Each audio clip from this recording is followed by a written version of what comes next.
Welcome to another insightful episode of Parent Entrepreneur Power. In this podcast, Mary Catherine Johnson and Evan Johnson highlight the successes and struggles of parents in business. They share how to be the example of success in entrepreneurship to foster the same in your child, and so much more. Are you ready to power up? Okay, welcome everybody to Parent Entrepreneur Power. I'm here as always with my lovely co-host, Mary Catherine Johnson / my mom. And we have an incredible guest with us today, Thomas Hybki. And I think we're in for a good conversation. Welcome, Thomas. Thank you very much. Great to be here. So just so everybody's on the same page, tell us a little bit about who you are, what you do, what you've done, and get us up to speed. So I am from Salt Lake City, Utah. I have an incredible wife of 13 years. We actually just celebrated our 13th year anniversary, which is exciting. Thank you. We have 4 kids. We have an 11, 9, 7, and 2-year-old. And that is more than a full-time job. So it's a little bit about me. I spent most of my work experience in sales at this point. Started off doing a bunch of random things and then quickly found that I could control my income with sales. And so I've done that both as an entrepreneur and then as an employee of a great company. Yeah. Perfect. And that's pretty cool. You have 4 kids. I think that's the most of anyone that we've had on the show so far. Really? Wow. Okay. Well, I come from a family of 9. I have 6 brothers and 2 sisters. So every time I talk to my mom, she's always like, "Tommy, you're behind quota." So anyway, I keep telling her I need to pump the brakes a little bit, but yeah. Oh my gosh. Yeah, you're not even halfway there. What the heck? Yeah, 35 with 4 is not too bad for me right now. You're doing fine. You're doing good. We got a good pace right now. So. Yeah. There's a big break between 7 and 4, so that's not too big. No, 9 and 4. Yeah, big break. Yeah, like 5 sets of diapers. Wow. So that's good. You've got it broken up into 2 sections, they're kind of becoming self-sufficient and now you got 2 little ones and it's like 2 families of 2.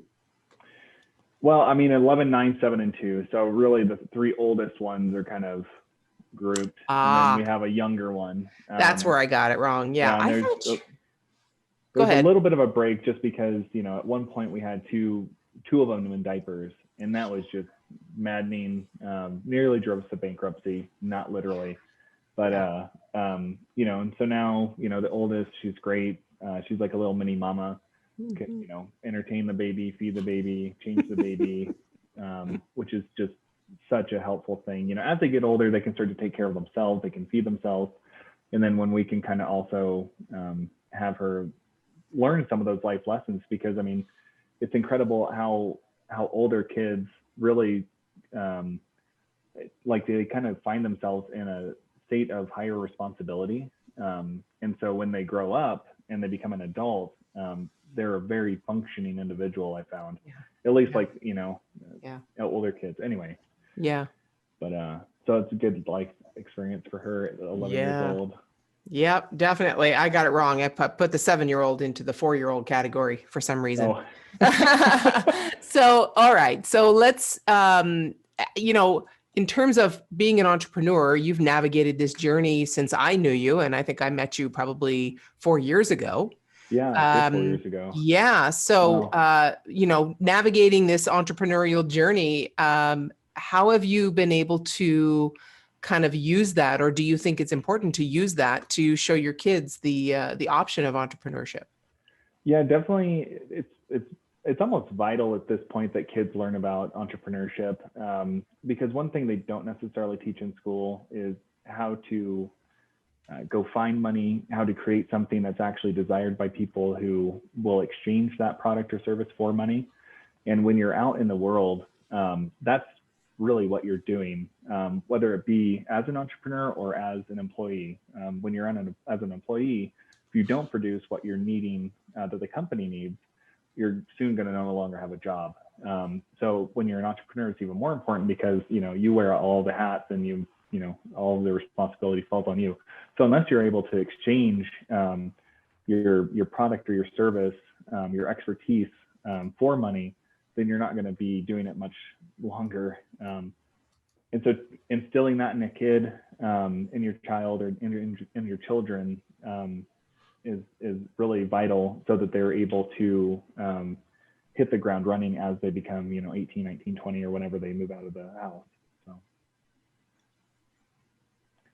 So one example that I have of what my family did is at one point, we homeschool our kids. So my wife is always doing fun arts and crafts or science projects with them.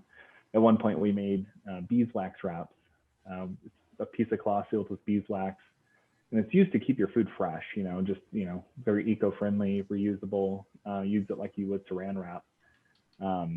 And they made it, a couple of her friends saw it, were like, holy crap, can we pay you some money and you make us some? And my wife was very flattered. She's like, absolutely, this is exciting.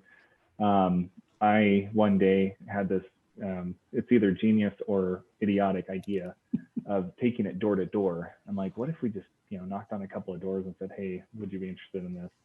My wife freaked out again, and she's like, that's a great idea. Go, go, go. The first day, the first hour, we ended up making $75, which doesn't seem like a lot, but when you're making $75 an hour, that was like very encouraging, very exciting. So the kids wanted to come along, and I said, okay, cool. If you do this, you're going to learn the pitch. You're going to learn how to, do this whole thing so that it's not just me walking up there with a bunch of kids, because that's a little random. So I taught them the pitch. It was a quick 15, 20-second pitch.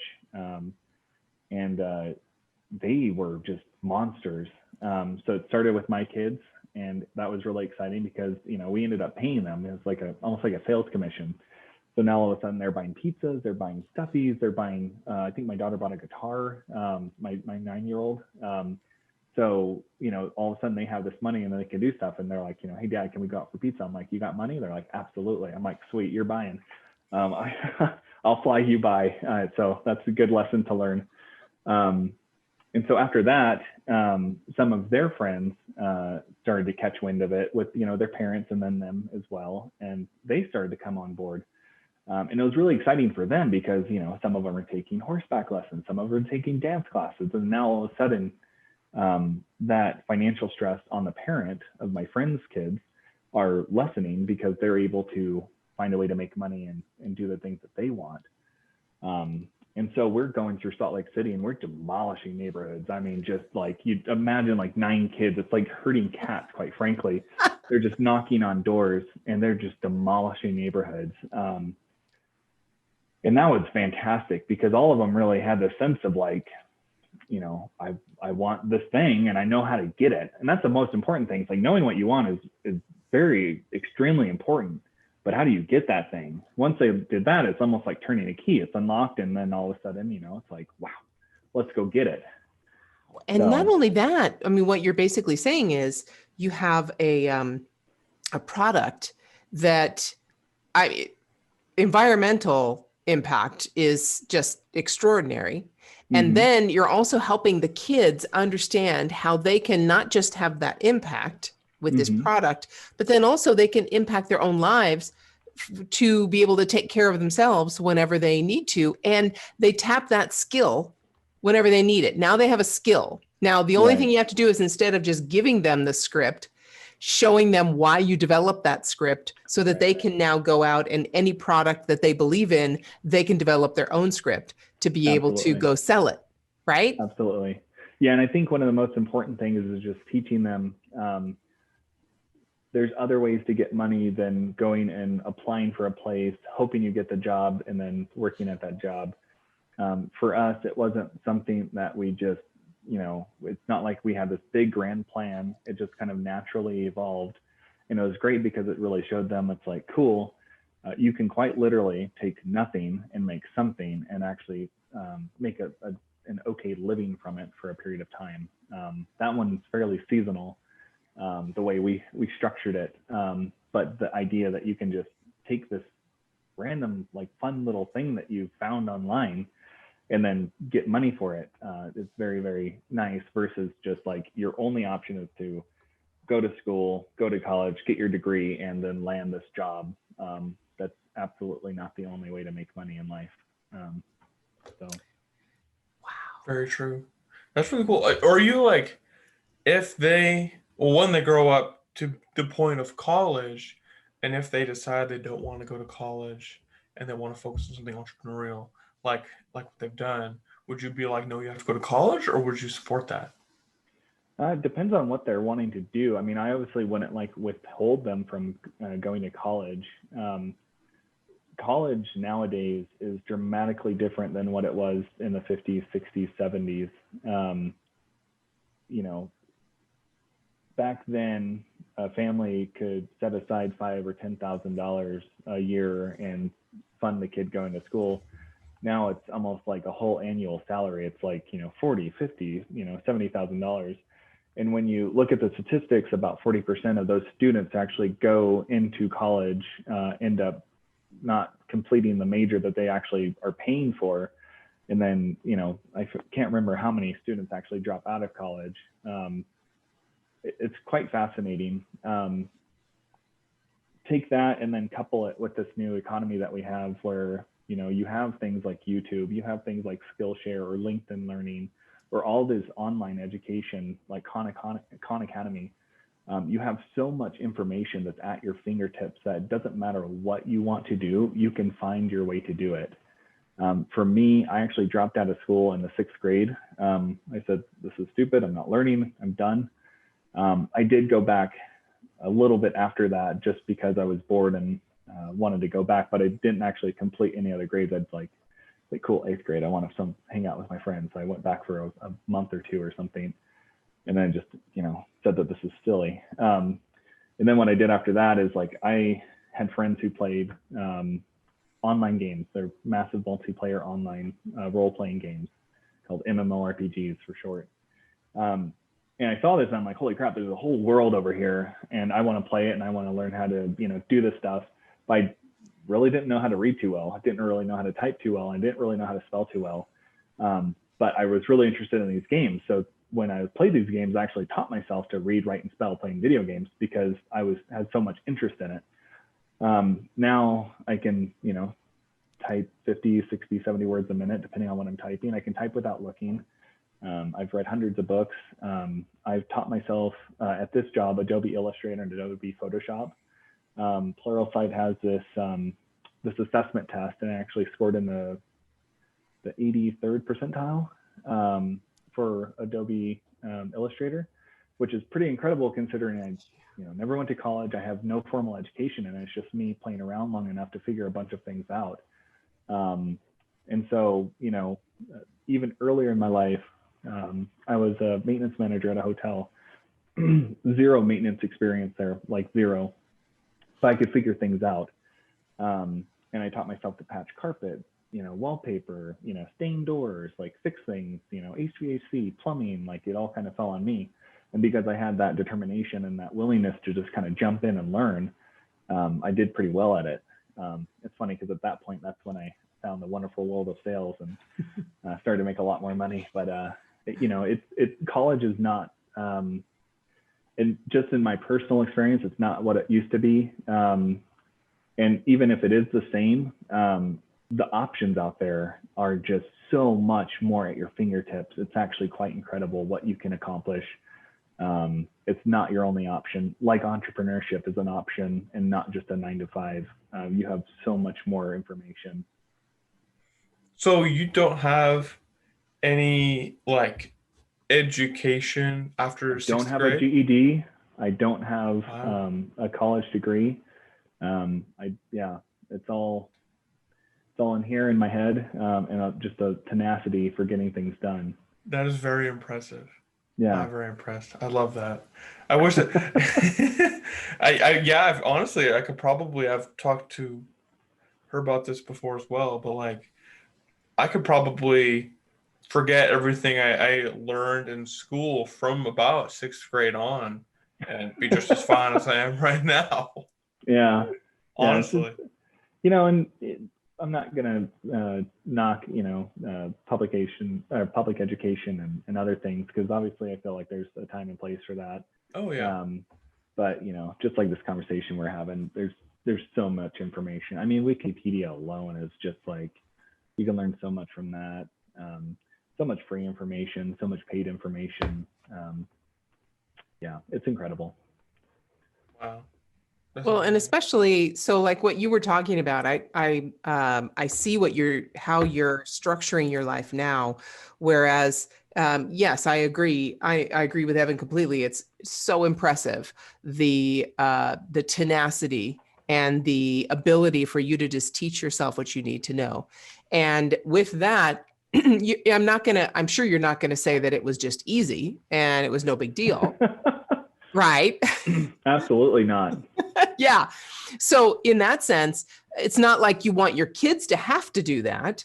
So in other words, you are structuring your life to give your kids a leg up, so to speak, that you didn't necessarily have with your wife's homeschooling, and allowing them to learn, I'm sure, at their own pace, what they enjoy, all those things. So basically that allowed you to structure your life that way. And that alone, the fact that we can now, and especially now that parents have seen that public education isn't necessary because of the fact that we've stayed home for a year and a half. Some people coming up for 2 years just learning online. So now they realize, hey, we can just learn online. We don't need to go do this. I definitely think that, I feel like overall, and like you said, there's a time and place, but I've just found that overall public education is just glorified babysitting. Yeah, no way. I mean, I'm not. No, tell us how you really feel, Evan. I mean, there's a time and place. You do learn things, all that kind of stuff. But especially last year, you can learn from home. You dropped out of school in the 6th grade, and here you are on a podcast with us. Right? You're hashtag big deal.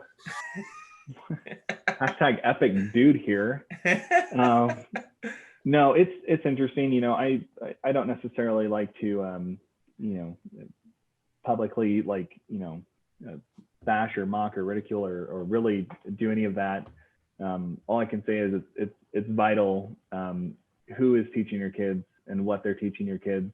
And if you don't have an eye on that, you're really setting your kids up for some difficulty in life.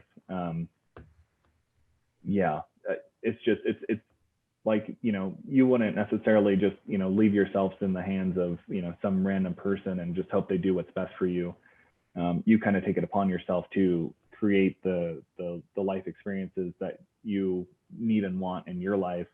It's really no different for what your kids are doing day to day. You really need to just pay close attention to what's going on in the classroom, what they're actually teaching, and just making sure that they're getting what they need at the time that they need it, so that they can actually be successful in school or be successful in life. Because I mean, that's what school is kind of for, is set you up to be an adult, teach you all those things that you need to do, and how you succeed. And really that the ultimate responsibility falls upon the parent to actually own that, and run with that. So. Yeah. And I don't think Evan knows this, but his dad, my husband, and I talked about this at length when they were starting school and all the way through school, because even when they were first starting school, they both went to little private preschools, right? The one Evan went to was like an art school. So they taught through art. And the one that Riley went to was another private school locally here, where it was, it was a private school, and it went all the way up to like 8th grade. So through that process, they started with that, but then we had to make the decision, are we going to homeschool? And this was, more than 20 years ago. So homeschooling was not as easy as it is now. Still, it was available, not using that as an excuse at all, but homeschool, public school, or private school. And we couldn't afford private school. Just hands down, that's just the way it was. We could not afford private school. Homeschool, we were like, I guess we both had bachelor's degrees from universities, we could figure it out. But the whole process, we didn't investigate it very deeply, and it wasn't as mainstream. So we were a little uncomfortable. But we knew that if we were going to go to public school, we knew that in order to have them have more of a private school education, so to speak, or at least be able to make their way beyond just what they were taught in the classroom, we would have to be very involved. Yeah. And that's the choice you make. If you're going to go to public school, then the parent must be involved. And like every night we would talk about, what did you do with your homework? What did you learn? What do you show me what your books, what you're doing and all. We were part of the process, not like we were, hammering helicopter them down. Parents.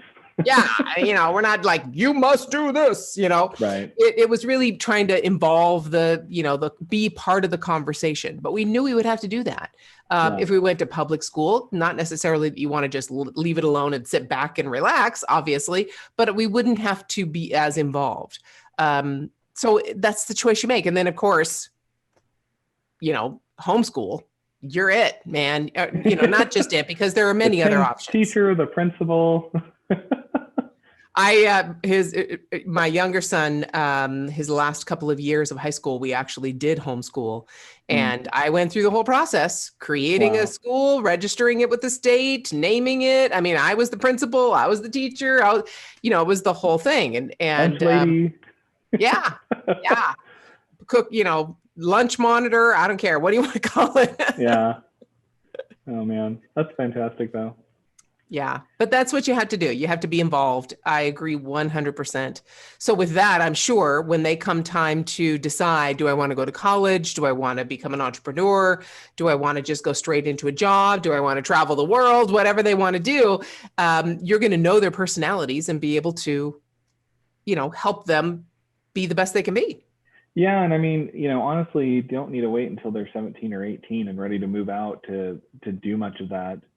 You can really start them off early. Like my 9-year-old, she had an interest in Photoshop, and I've been slowly teaching her Photoshop. I'm like, sweetie, you keep practicing this. By the time you're 14, you'll have an incredible portfolio. I can help you get some freelance work. I know a ton of people that need some day-to-day stuff. You can get you can cut your teeth on that. By the time you're 18, we can get you started with your own agency, and then, it's like when I was a kid, I had a lot of interest in podcasting, believe it or not, and then other things and videography and music and all that. And I really wish I had somebody there to hold my hand to kind of, encourage me to reach, not just, you have this desire, but you don't know what to do with it. So you're just kind of like floundering. But it's like, cool, like you have that interest, let's go after it. Same thing with my son, I invited him into the car and like, buddy, what are you interested in? And keep in mind, he's like 7 years old. But it's like, what, like, I'm like, I always liked robotics. Like, would you be interested in building like a robot or something, and play around with that sort of stuff? Not like a high tech, like Boston Dynamics robot, but just like learning some stuff, like learning electricity and electrical theory and, learning how like servos and motors and all that stuff works. So I'm going to be getting a kit for him, and we're going to be playing around with that. And he's 7, if you keep doing that, by the time he's 15, he's going to be like this genius. And it's just because you're fostering that interest. And if you foster it at the right time in the right spot, and just be very loving and caring about that. Your kids are just going to be a beast when they get out on their own. I kind of tease them like, when you become a millionaire, you're going to have to, look back at me and, buy me something, nice or something. Are you kidding? Evan, what do we say all the time when we talk about it? When you become a millionaire, can you have a little granny unit for mom and dad and just kind of stick us in the back, stick us in the backyard? Yeah, man, at least throw me like a Costco card or something, like just get that discount, Yeah, Evan, I know, has a lot to say about that too, because that's exactly it. Instead of trying to force your kids into one thing or another, they must be an entrepreneur or they must go to college or any of those kinds of things. If you listen, if you expose them to different things, you give them opportunities to grow and see what they like and see what they're good at and all those things. That's exactly what we're talking about. And that's what I was talking about, that I just kind of fell into this. Same thing with Evan and Riley both. Evan, I needed somebody to help me with the podcast and figure out how to edit this whole thing and get it done for me because I was getting too busy. And I just went to him and said, want to earn some extra money and learn how to do this? Right? We got some piece rates. Yeah, you got to give mom a discount, right? From here forward, I'll get you other clients and you can charge them the full price, but not mom. Just remember those diapers. Right. How many of those did I have to change? I can use guilt really well. Yeah. Oh yeah, for sure.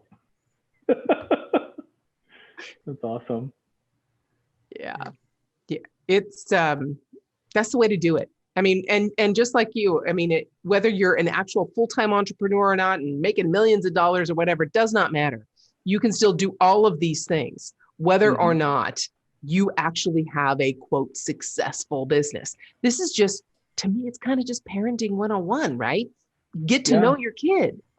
Give them opportunities, understand who they are, see what their strengths are, see what they enjoy, and allow them to flex those muscles. Totally. Yeah, I think one of the most profound things for me is, when my firstborn, Abigail, when she was born, it was an incredible experience. I always knew I wanted kids. I always kind of, loved the idea of a big family. But it's, obviously the woman is going through some very life-changing, physical situations. There's no discounting that. But as a guy in the relationship, it's quite interesting how, as big or as strong as you might be, it's incredible how hopeless you can feel, or how ineffective or, just helpless while, your wife is going through birth and all that. And, it's like, obviously the doctors and the nurses are there to do what they do. And all you can do is just kind of stand there and hold your hand, or hold your wife's hand and just be there as much as you can for that moral support. But it's a very humbling experience. So, I mean, from that point forward, I just knew I really wanted to try to do things in my life that would give my kids the best result for success as they grow up. So, but it was an incredible experience, very humbling. Absolutely. And not only that, when you say helpless, I mean, that experience prepared you perfectly for having a newborn when you are just helpless to do anything but feed and change, and you can control nothing. They're going to cry if they want to cry. They're going to have a fever. All those things, you have no control. You just hope you can stick a bottle in the mouth or a breast, whichever one you're going to do, and clean the other side. And that's it. Yeah. One thing that was incredible for me, though, is it was amazing how natural being a father was to me. And I don't know if everybody goes through that, but, it might have something to do with the fact that I always wanted kids, but it was incredible. Like one day there's no baby. My wife's pregnant, but there's no actual baby with you. The next day there's a baby with you, car seat, bottles, diapers, the whole 9 yards. And it was incredible how natural that felt. Like I was trying to think back, I'm like, what was it like just me and my wife? And I couldn't even really get my head around it. It was such a unique experience and fun and, strange at the same time. It's just, it was awesome just how natural it all became. Yeah. Well, and then you get to the other side of that. And very recently, my husband and I went away and went on a trip for a few days by ourselves for the first time. Oh my gosh. In like you're 20 again. 2 years. I mean, it was like, what's happening? And it was so amazing. Thomas, I got to tell you, I was so excited. I'm going to do this more often now because when we came home, besides the other reasons of feeling like you're 20 again, that's different. But when we came home, it was so exciting. We walk in the door and everything's great. And they're kind of hanging around us going, okay, how was it? And we're like, good. And all of a sudden my husband went, wait a minute, what's that? Evan and Riley had bought us a new TV. Oh my gosh. and huge speakers, surround sound speakers. While we were gone, this was their like gift to us while we were gone, as a celebration that we finally going away party. And I'm like, okay, That's what's wonderful. happening? Did you get him a nice T-shirt? Like the best son of the year award goes to? I'm telling you, right? I mean, so great. you have no idea. Obviously, wait. These are the kinds of things that you all of a sudden now, yeah, it's going to be full circle, and you're going to be like, wow, how, what in the world? And of course, most of the time, you always talk about the kids anyway, right? Yeah. It's just that's just a fact of life. They are your conversation, the majority of your conversation. That's going to continue, but it's very different when you're like by yourself and you have no one else to worry about what they want to eat, if they want to go do this or not, if they want to go see this or not. Yeah, it was of ice cream. Foreign, very what do you foreign. Want on your pizza? Am I going to drink a glass of wine and worry about, or a cocktail, or I mean, it's just like totally foreign concept, and it was amazing. And then they were just the most amazing kids. We came home and had a beautiful gift, and our TV was definitely had seen some on its way out. Yeah. So great. It's an awesome surprise. Yeah, it's amazing. Knocked it out of the park, Evan. Thank you very much. We had to throw a good party while they were gone, so we needed adequate equipment. There we go. Yes, that's a good reason too. Of course, like, oh yeah, happy anniversary or something. Like, yeah, happy. Here's the new TV. If a guy named Phil comes around looking for something, just shut the door. He's weird. Yeah, I don't know why. I don't know anyone named Phil, but just in case. Yeah, just who knows? Who knows? I think it was broken in with a few video games, if I'm honest. It was broken through a little bit, and we watched a movie. Ooh, crazy! I know. Oh man, what did you end up watching? Shazam. Oh my gosh, that's such an underrated film. It's so good. It's so good. She hasn't seen it. Funny. It's a superhero movie, but it's like a funny superhero movie. I figured as much. The name kind of Yeah, it sounds about right. Oh, you're talking about that. Oh, okay. I was thinking Shazam with Shaq. Oh no! Oh, I'm thinking Shazam, like the one that came out like a year or two ago. Oh man, the superhero one, which is also good. Yeah, no, that's definitely a good one too. I had something else in mind. I was like, dude, that was actually a really funny video. Yes, I know which one you're talking about too. Yes. That's awesome. But yeah, we've definitely broken it in with lots of Marvel movies, and we've got like the Amazon and the Netflix and the HBO and the Disney Plus and the whole. I mean, we got rid of cable quite a while ago, thankfully.